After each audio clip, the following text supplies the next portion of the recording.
Dear Esther, I sometimes feel as if I've given birth to this island. Somewhere between the longitude and latitude, a split opened up, and it beached remotely here. No matter how hard I correlate, it remains a singularity, an alpha point in my life that refuses all hypothesis. I return each time leaving fresh markers that I hope, in the full glare of my hopelessness, will have blossomed into fresh insight in the interim.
Donnelly reported the legend of the hermit, a holy man who sought solitude in its most pure form. Allegedly, he rode here from the mainland in a boat without a bottom, so all the creatures of the sea could rise at night to converse with him. How disappointed he must have been with their chatter. Perhaps now, when all that haunts the ocean is the rubbish dumped from the tankers, he'd find more peace. They say he threw his arms wide in a valley on the south side, and the cliff opened up to provide him shelter. They say he died of fever 116 years later. The shepherds left gifts for him at the mouth of the cave, but Donnelly records they never claimed to have seen him. I have visited the cave and I have left my gifts, but like them, I appear to be an unworthy subject of his solitude.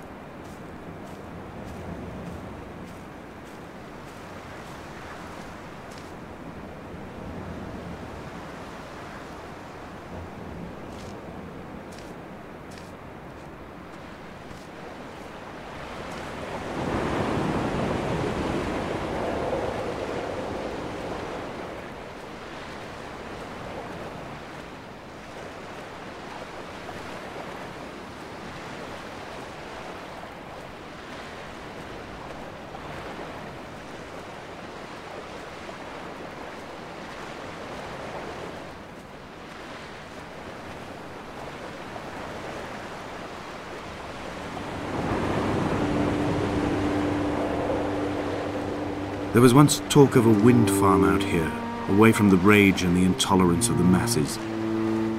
The sea, they said, is too rough for the turbines to stand. They clearly never came here to experience the becalming for themselves. Personally, I would have supported it. Turbines would be a fitting contemporary refuge for a hermit. The revolution and the permanence.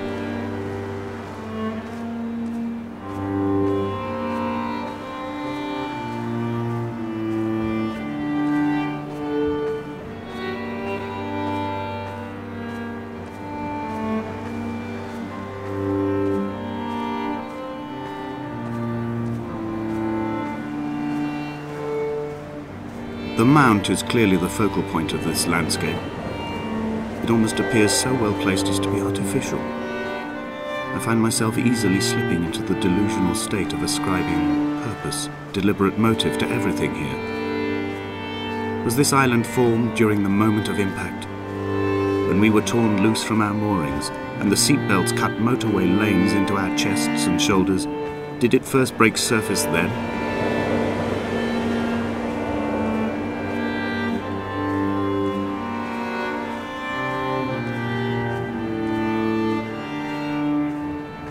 When someone had died or was dying, or was so ill they gave up what little hope they could sacrifice, they cut parallel lines into the cliff, exposing the white chalk beneath.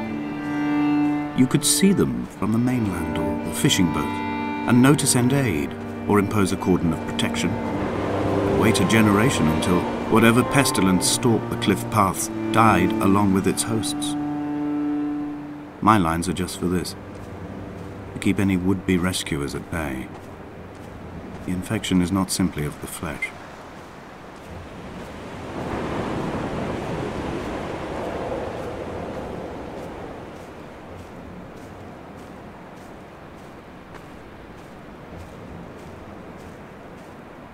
They were God-fearing people, those shepherds. There was no love in the relationship. Donnelly tells me that they had one Bible that was passed around in strict rotation. It was stolen by a visiting monk in 1776, 2 years before the island was abandoned altogether. In the interim, I wonder, did they assign chapter and verse to the stones and grasses, marking the geography with a superimposed significance that they could actually walk the Bible and inhabit its contradiction?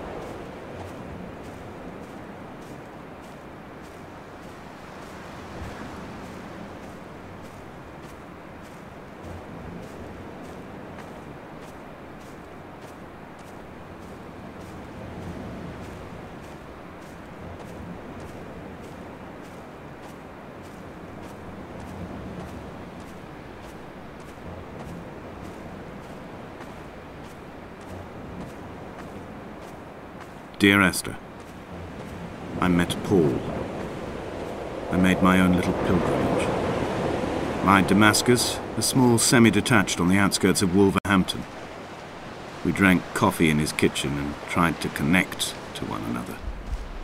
Although he knew I hadn't come in search of an apology, reason or retribution, he still spiraled in panic, thrown high and lucid by his own dented bonnet.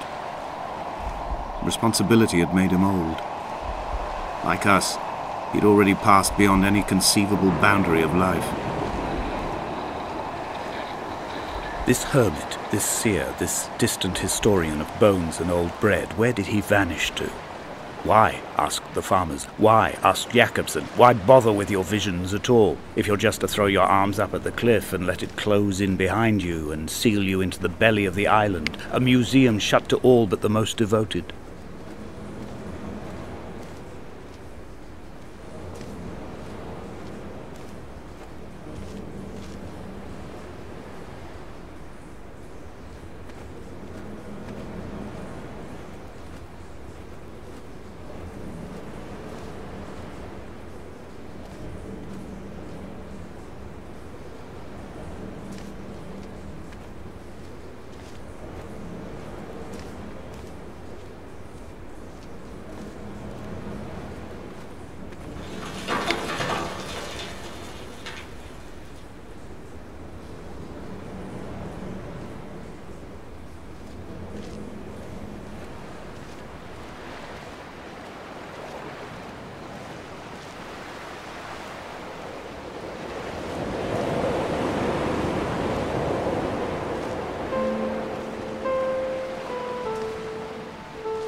The vegetation here has fossilized from the roots up. To think they once grazed animals here, the remnants of occupation being evidence to that.